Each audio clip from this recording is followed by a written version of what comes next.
As an entrepreneur in a world where everybody has a startup, what does it take to elevate above the rest? In this complex conversation, we invited luminaries from the worlds of style, entertainment, and activism to reveal the lessons they've learned on their paths to success. With an inside look into the minds of some of the industry's brightest, we'll hear about the initial sparks that launched their brands, as well as pivotal moments of trials and tribulations, all along the way to find new inspiration and elevate to the next level. This is Complex Conversations, elevation through entrepreneurship. Okay, thank y'all. Austin, Texas, how you feeling? Welcome to Complex Conversations. I'm Pierce Simpson, Senior Editorial Producer for Complex, and this is Elevation Through Entrepreneurship. Now, today's conversation is going to be great. I have three outstanding guests who are going to give you insights into their career, their perspective. It's really one-on-one, and there's going to be so many great tidbits that you'll get today. So without further ado, please welcome to the stage film director and entrepreneur from Chicago, Illinois, Cole Bennett.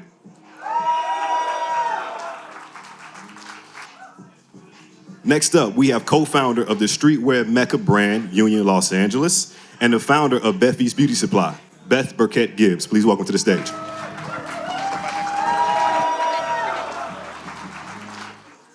Here we go. At the forefront of the revitalization and the process of entertainment, both in front and behind the camera, please welcome to the stage, Kendrick Sampson.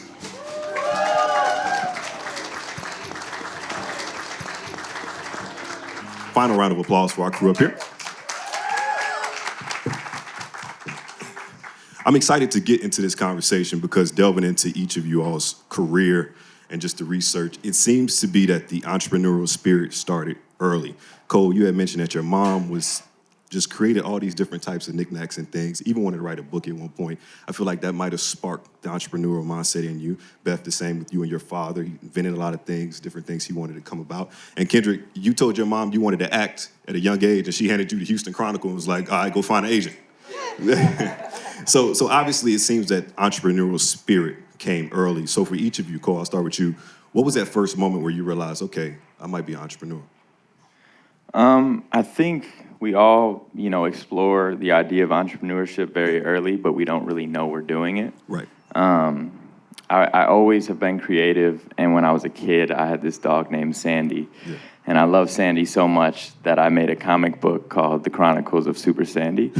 And so I would make these comics, and I would have series and fun rollouts for my family and my friends. And I think that's when I kind of realized it was in me, but without realizing. And then as I got older, just really exploring different things I cared about, and then understanding that there were passions, not just interests. Right. Beth, was that the same for you? Yeah, I mean, I think, as you said, my dad was an entrepreneur. He was like a serial entrepreneur. So I actually grew up not being so into it because, it's a very hard thing to do. But I think after going to college and working in the music industry at the time that I did, there were all these little businesses, and it was around community, and same thing with streetwear community.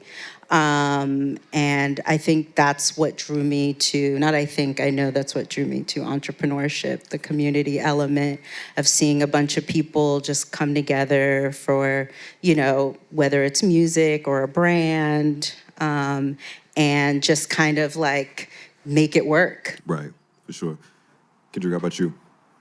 I don't know. I'm like, am I an entrepreneur? It's more of like when do you arrive at that point where you're like, I'm solid in my entrepreneurship, and I definitely didn't call it that when I was. Right. It's called other thing for most young black folks. It's called hustling. Right. And so that's what I was doing. Yeah. And making sure that I could save up enough to get to LA. Yeah. And finding any way I can do that. If I gotta go promote some clubs and get $5 here and there, if I gotta work at Armani Exchange at the Gallo in Houston, if I gotta do whatever I gotta do, I'm gonna do it.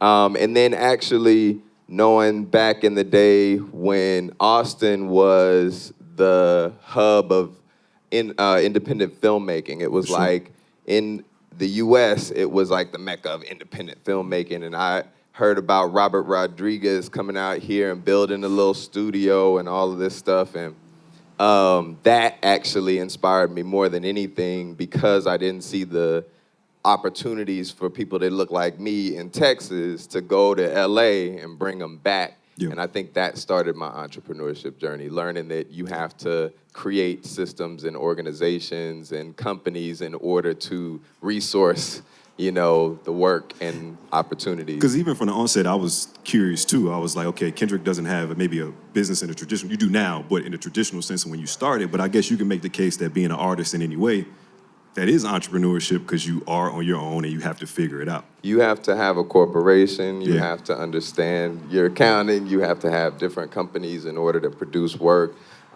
Every single film or television project that you do, you have to open a new corporation. So it is entrepreneurship, and also I have a company and all that kind of stuff. For sure. And build brands. You each have moments in your respective careers where it's almost like a crossroad or a fork in the road moment where you have to say to yourself, okay, I'm gonna choose this destination. I think of you when you went to DePaul and you get there and you're like, okay, I may not be able to finish this, but it seems like I have Lyrical Lemonade, it's doing well, I'm gonna keep pursuing it. And then Beth, when you at MTV and you get to a point, you're like, okay, I want to do this on my own. You venture out, you and your husband, you're in Los Angeles, you build your own streetwear brand. And then Kendrick, we're going to talk about the LA, and I hope this is not a sore topic, but the living with Mama and 5 years, you know what I'm saying? It's a journey. So starting with you, Cole, when you're at that moment and you're kind of contemplating, do I leave school and just do this on my own and really dive into the world of entrepreneurship? Who did you lean on to kind of help you get through that? Was it yourself? Was it your supporting cast? What did that look like? It was really myself. I think with everything we do, we try to do it at the highest level, right? And I wasn't the best student in school growing up, but when I went to college, I knew that I wanted to really prove to myself that I could excel in academics as well. So I just locked in and focused, and I actually did really well. Right. I realized if I put my all into it, I could excel in it. And I would do Lyrical Lemonade on the side when I could in the dorm room. I wasn't going out at all. I literally was school and my passion. And then that summer between my freshman and my sophomore year at college was the time where I really had, the time to really run around and try my hand at this at its highest potential. So when sophomore year started, my grades were dropping like crazy because I was so invested in my passion in Lyrical Lemonade and doing music videos, throwing shows, and just every aspect of the art form. And I was like, okay, I need to go full throttle with this right now. Right. Or I need to, figure out what else I'm gonna do, because it's either this or nothing, and I don't wanna look back 5 years down the road and say, damn, I missed my beat. This is the moment right now. So I was like, I'm gonna drop out. And when I did that, I knew I needed to be smart about, the process of it all. So I made a list of 5 to 10 goals. I forget what they were and how many it was exactly, but I was like, if I don't accomplish all these goals, then I'll go back to school. Right. And it was really, an agreement with myself to go as hard as I possibly can and chase my passion at its fullest potential. And like I said, it was really just leaning on myself because, my family, my friends didn't think it was the best idea to drop out of college and, just try to do all the things I was doing, because none of which had shown its success or its true potential just yet. So it felt more of a hobby than anything. But it was really just betting on myself, which I think when we do that, we get the biggest wins. And it's about really, really wanting it. And I know that sounds cliche, but man, if you're really passionate about what you love, then you're willing to go the extra mile at any given moment to make it happen. So that's a bar. That's a bar. Always bet on yourself. Beth, as you were navigating, especially when you start off interning at Fat Farm, you move up there, then you transition to the music space. You get to the music space and you see that it's rampant with sexism and things like that. And you kind of see this glass ceiling in a way. When you decide to kind of branch off and venture in the streetwear and end up in the path that you are now, was there ever any hesitation or maybe fear of like, okay, I'm building this, do I, take a leap of faith and do this? Like, what was that mindset like?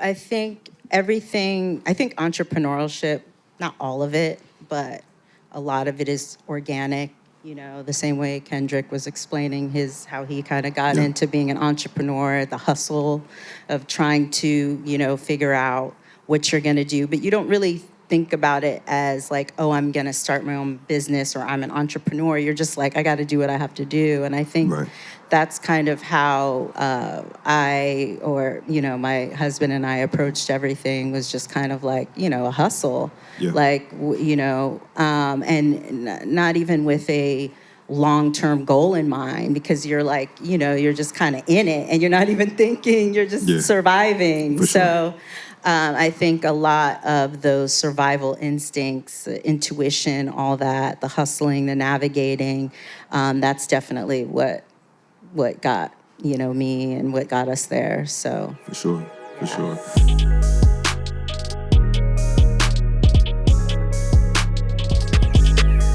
Kendrick, when you moved to LA, you find the room, the private room. You get from Houston to LA. I'm from Texas, so getting to LA, I understand the culture shock of going to LA. You're like, oh shit, gas is this much? Nah, I get it.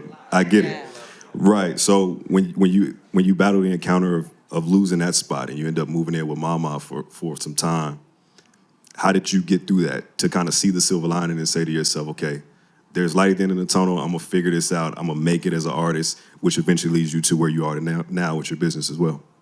Yeah, I think it's kind of like you were saying, building community and the desire to build a healthier community, right? Because I was hyper aware when I was in school of the unhealthy things in my community that I wanted to make better, and the lack of opportunities. And so I wanted to bring that back, right?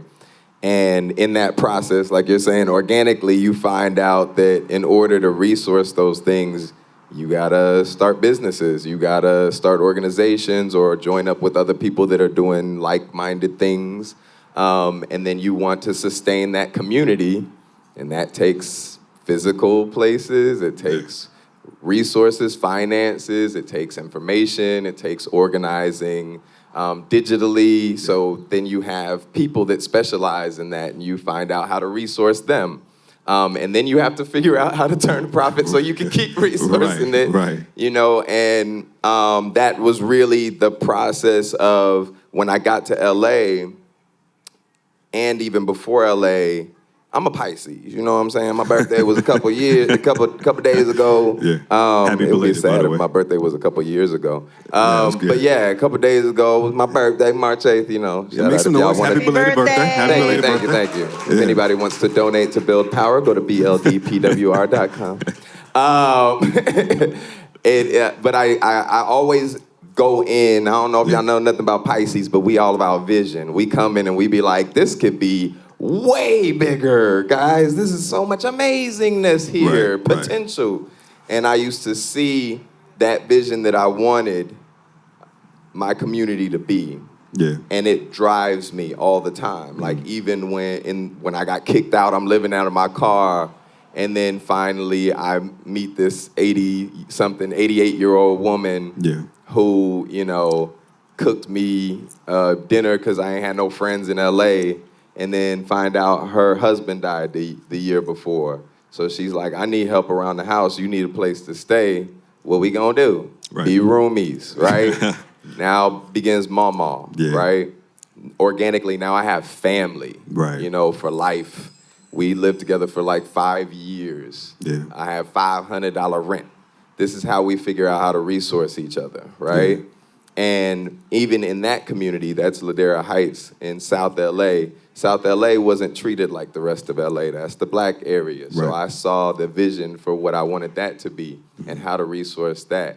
That's literally what drives me every day. Even now, I always tell people to imagine the most vulnerable person in their life and the world that they want to support them, what that world looks like, and dream bigger every day, decolonize, and dream even bigger of what that beautiful world can look like, and let that drive you to be your motivation to do those things, because entrepreneurship is not fun.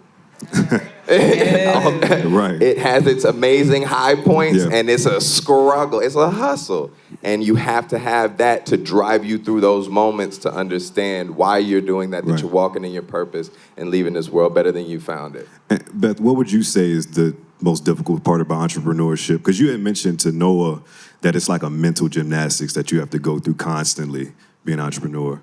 Well, entrepreneurship is not for everyone. Right.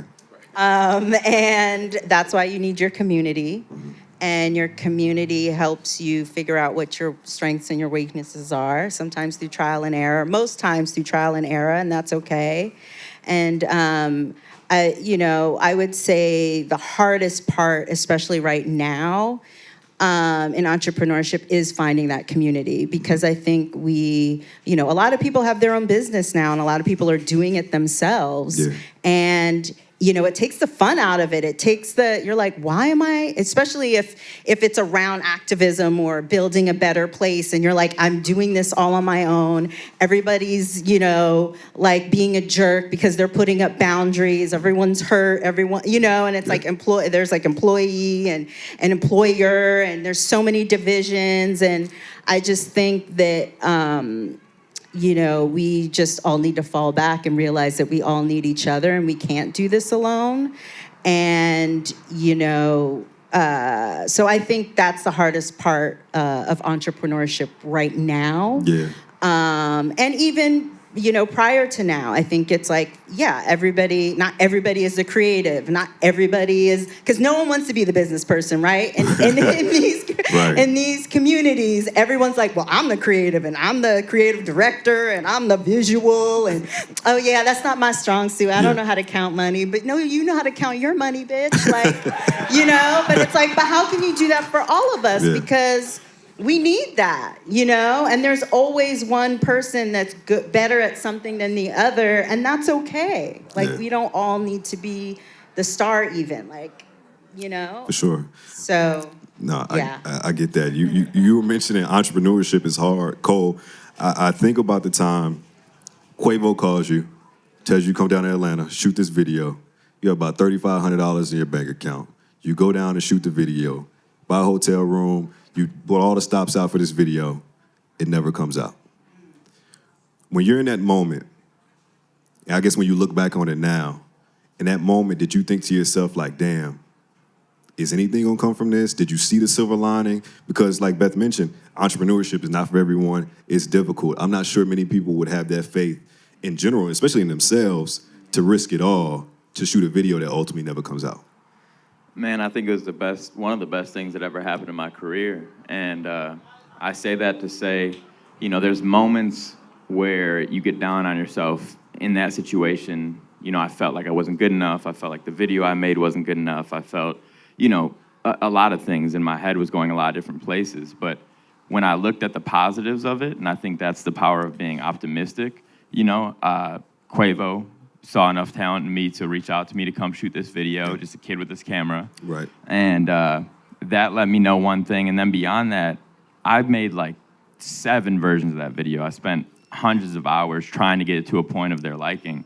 And all the new things I learned from spending that amount of time on that video ended up helping me in other areas. And also, I think a lot of times your big moment that you think is supposed to be your big moment isn't the right time. It's not your big moment. And sometimes you have to have it in your face. It has to fall right down before you to make you realize that, you got to keep it going. You got to reevaluate, you got to reassess, and you got to keep it moving. And, back to like the entrepreneurship side of things, to kind of build off what they were saying, I think community is really important. And I think a lot of times we have all the tools right around us. Yeah. And I think working with your friends is really important. Like Lyrical Lemonade, the kind of the business model, what we're creating is, it's friends of mine, and none of us are experts at what we do. We're always learning, and that allows us to always be creative and think outside the box and have these trial and error moments every single day. Yeah. And I love the idea of learning, and I never want to stop learning. And that's just the motion we got to keep moving forward. And that was kind of my takeaway from that Migos video that didn't come out is I got more to learn. Right. I'm not, the best at what I do. Mm-hmm. I'll probably never be the best at what I do, but it's time to keep going. And this was a learning point. Oh, I'm with it. Beth, as you talk about support system, how much of a challenge is it intertwining family and entrepreneurship and business? Because you always hear oftentimes, never go into business with your friends or your family because it can go left. Yeah. it seems like you're fully entrenched in that. How do you navigate that? I mean, it's definitely not the easiest thing, but none of it's easy. And I rather do it with people that I like and love, as challenging as that can be. But I do think that, yeah, it's a journey. You know, to Cole's point, it's a journey. We're always learning, like every failure, every project. And I don't mean to say this in this like pull yourself up by your bootstraps thing. I just think that, you know, failure is learning, and not when you don't even try and you don't even like, you know, then you never know. Right. You never know. Yeah. And so, so I like to do that with family and friends, because it is a lot of like, you know, supporting, encouragement. You know, you need that positivity when things are going all really wrong. Right. But then when things are going really right, you can all celebrate. And it doesn't even, like, when I say community, it doesn't mean you all work under the same business. It could be like, you know, I do water, you do, you know, milk, you do fruit. Like, how can we bring those worlds together and create this community and this business that's even bigger? And so, yeah. No, I love that. I love that. Kendrick, as you continue to embark on, especially your nonprofit initiative, you're tackling some subjects that are really, I mean, it's very important, very impactful, but you're in a business where some people may not agree with that. Some people may skew otherwise when it comes to politics. You know what I'm saying? Did it ever cross your mind to say to yourself, okay, I might be sacrificing my profession in acting for a greater cause? Did that ever cross your mind? And do you feel like that may be a challenge? Like, how do you navigate it? Yeah. I mean, most of them don't agree with my politics. My politics are pretty radical, and I don't identify with none of them, right? But I make sure that I'm always working for my people and that vision that I know of that world that can be better, right? And so I am loyal to no institution, and that therefore I can hold them accountable if they're going against the vision that I know of a healthier community for my people. And so when I go in there, I've been through a lot. You know what I'm saying? I've been beat up and all kinds of things. I've been in fights. I'm not afraid to get hit. You know what I'm saying? I'm not afraid to hit back.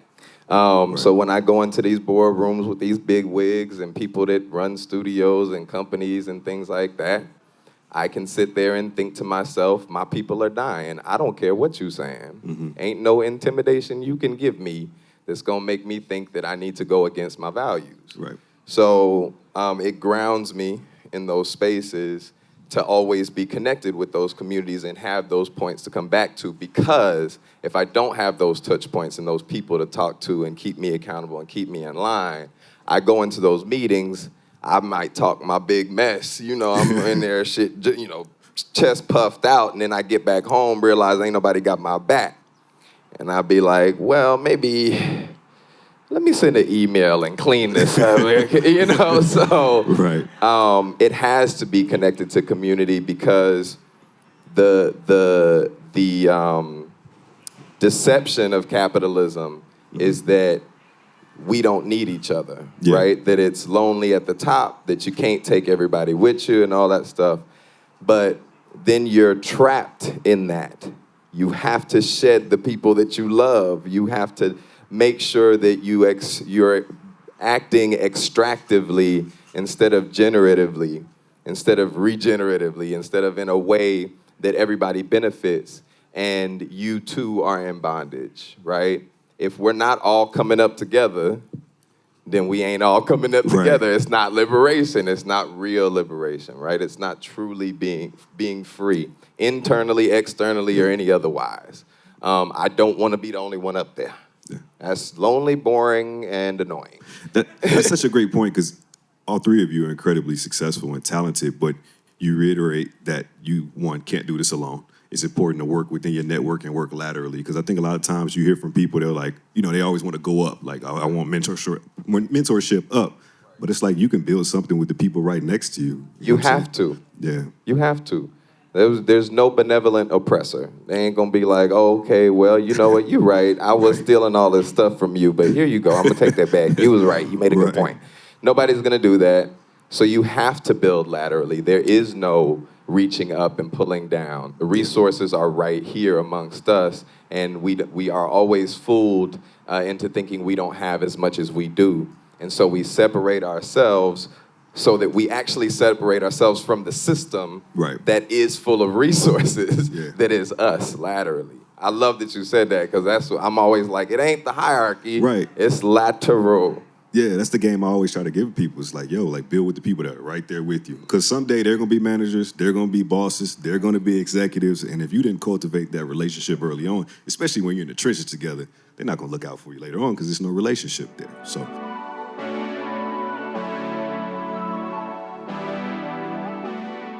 looking at the landscape of everything, especially the industries you all are in, as you climb up, how do you still continue to find that inspiration? Like, Cole, I remember, you often wore hats that says, I'm going to direct a video today. Now you have a hat that says, I'm going to direct a short film today. So there's obviously, natural growth within that. How do you find that inspiration when some may say you already have that success? What does that new inspiration look like? Well, I think success is happiness, and I think happiness is fleeting, and I think that, we always need to explore and find new areas of passion. I think that's all around us. I think that comes from a good conversation. I think that comes from a good walk, a good movie, a good experience, that the Migos story, right? And always continuing to explore allows you to remain passionate, creative, and kind of explore different fields as you continue to go on. And I think we all have short-term goals, right? But those long-term goals, those dreams, if you will, those are the ones we're always kind of inching towards in the back of our head. And I think that's what keeps things going. And I'm always like jumping back to things we were just talking about, but the building with your friends and the entrepreneurship and that side of things, one last thing I want to touch on is it's hard to do it, with your friends, because as human beings, we're emotional, right? And there's a lot of emotion with the people we love. And I think the one thing that I've learned that allows me to always continue to be passionate is the hardest moments and the hardest conversations to have. And sometimes that is, those people that you came up with, you guys are no longer connected at the same level you once were. And I think there's a beauty in having a mutual understanding of that. And those are the hardest conversations to have. But, I think when it comes to business, friendship, and family, and intertwining all these things, we have to remove emotion. And that's just the last thing I want to touch on with that, because that's been a really, really important part of my story. I actually disagree. I think we all have emotions, and we all need to tap into them more. And I think the problem is a lot of people, well, especially a lot of, men who don't feel like they can be emotional. They are emotional, and it's okay. And I think it's the fighting of these emotions that make it toxic. And I also think it's the whole like, oh, you're toxic, you're not. I mean, we were talking about this earlier. And so I do think we need to tap more into our emotions, because that helps us communicate. I think there's this thing in our society where we think emotions are bad. And I think, if we can look at the people who have lashed out and gone a little off crazy and who are now ruling the world, it's them fighting their emotions that is making things so extremely like, no, we can't do this, we can't do that. And, we all have emotions, we all have intuition, and it's the lack of empathy that we have for one another that doesn't allow us to have emotions. So I think emotions, yes, it might take us a little longer to get there, but that's okay. But you can't have community without emotions. You can't have happiness without emotions, good or bad. So I think it's just accepting those things. Like, do not hate on emotional people, even toxic people. Those are people who are crying out for help. And I think we're not helping them. We're like, ooh, you're toxic, and putting up all these boundaries. And meanwhile, these toxic people are exploding and then exploding on you. So now I'm toxic. And, and we all have this rage. So let's help each other. We all need each other.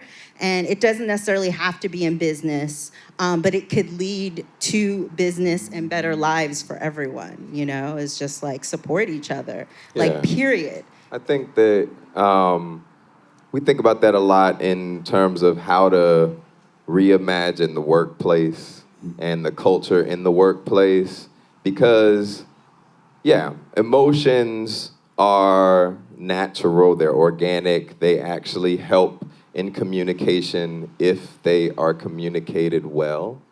And if people are given the tools to communicate them well and the safe spaces to communicate them well, it's, not always a therapy session in the middle of the board meeting. But if you do have a space where a safe space where you can talk about that later, maybe I won't explode in the boardroom. But maybe if you don't, and you keep testing me, the boardroom is the place for me to do that. We can take it there. You know what I'm saying? So I agree. I think that it is more so about the environment that is created that is all, because once you get to a point where you're employing people, I get it. You be like, listen, this is not your therapy session. I hear you. Work needs to get done. But at the same time, we need to make sure we have the space for them to do whatever they need to do. I need the space to do whatever I need to do, and I need to afford them the same thing. That takes some re-envisioning of how the cultures work. It's not all about profit. It's not all about the bottom line. And one last thing, I think we can build that when you have your own business. You can build that. I think we keep looking to these really big business models. And so when they incorporate that into their systems, it's like, it's already a system, but if you're on the ground level with your community, then you can just redefine what that is. Is there one thing in your entrepreneurial journey that you wish you would have known when you started that you may want to share with others? Or is it more so everyone's journey on this path of entrepreneurship is just tailor-made to them and you can't really anticipate not knowing what you don't know, if that makes sense? Cole, a deep thought. I think the biggest thing is that understanding that money cannot be at the forefront of what drives you. And I think that was something I knew when I started, but just generally speaking, I think, I see a lot of people that start businesses to sell businesses. Right. And I think that's, for some people it works, for others it doesn't.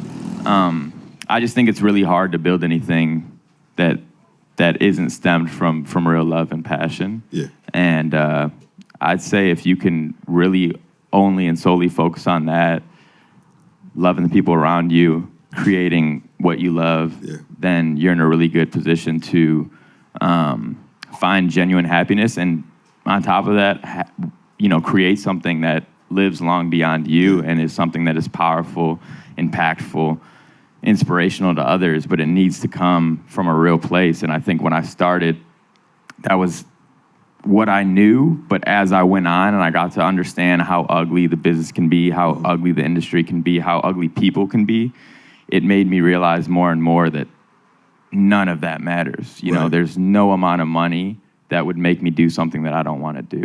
And I think staying true to that would be the biggest piece of advice I would give to anyone. Yeah.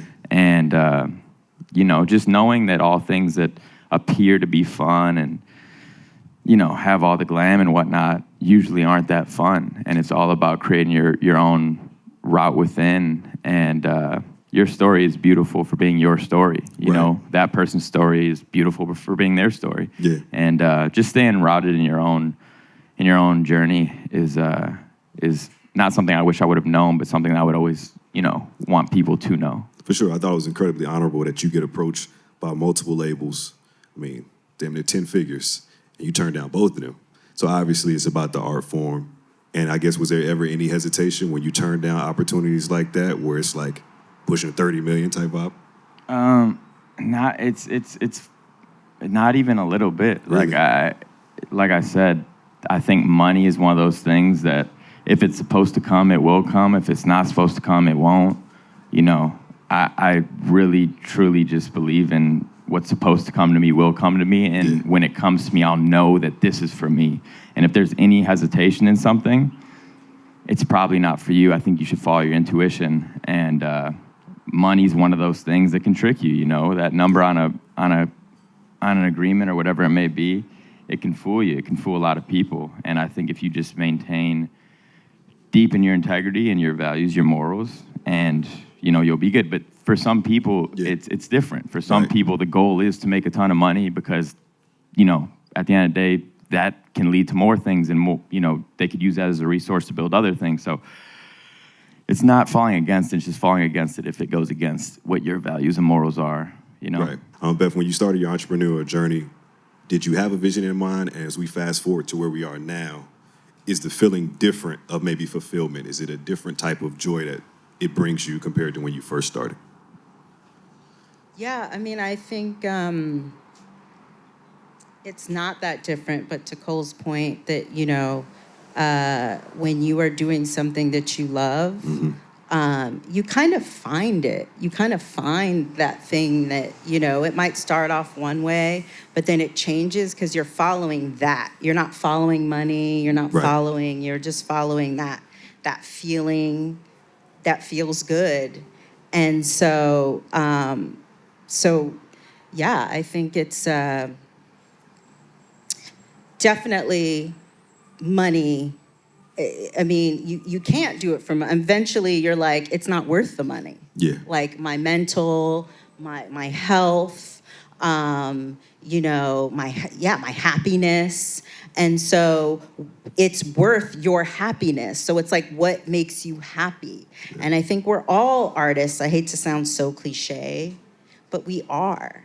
We think art is just one way, and it's not. Right. And I think that's how I found out that I was an artist. I didn't know I was an artist. Mm-hmm.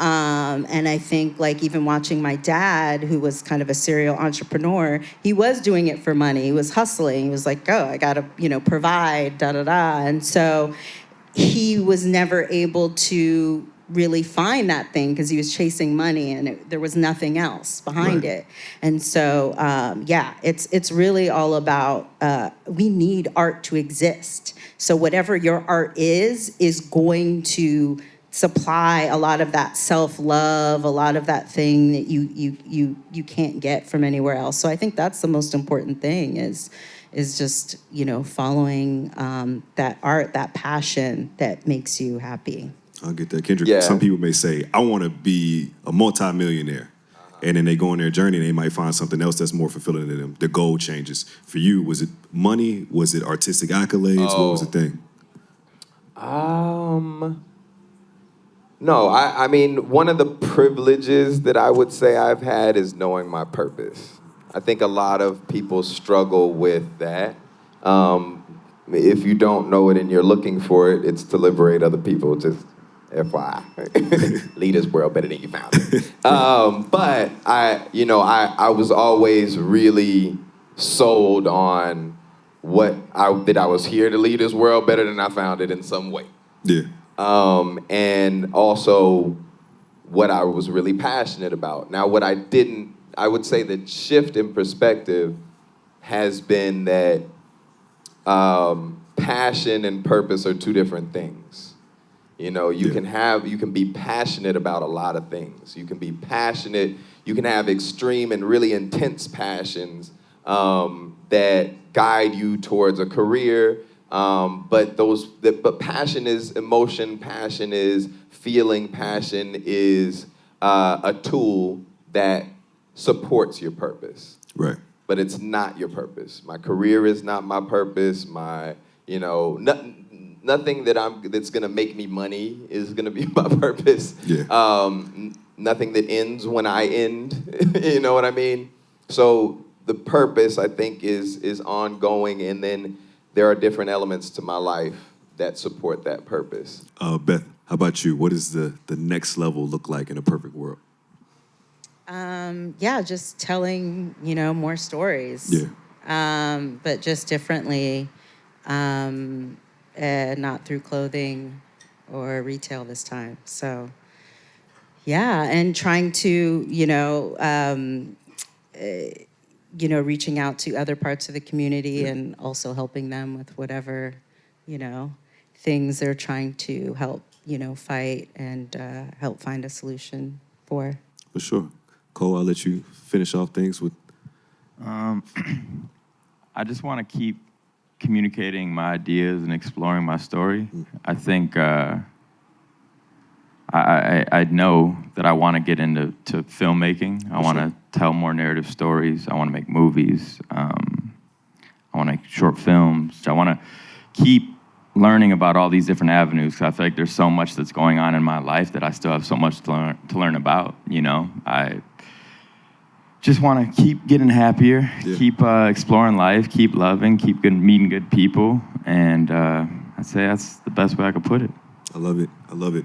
I want to thank all of y'all for joining us here on stage. Please give a round of applause for our incredible guests today. Thank you for joining us here on Complex Conversations, Elevation Through Entrepreneurship. For Cole Bennett, Beth Birkett Gibbs, Kendrick Sampson, Pierce Simpson. Y'all have a good time. Keep enjoying Austin. Thank y'all. Thank you. Thank you, Pierce. No, thank you. Thank you.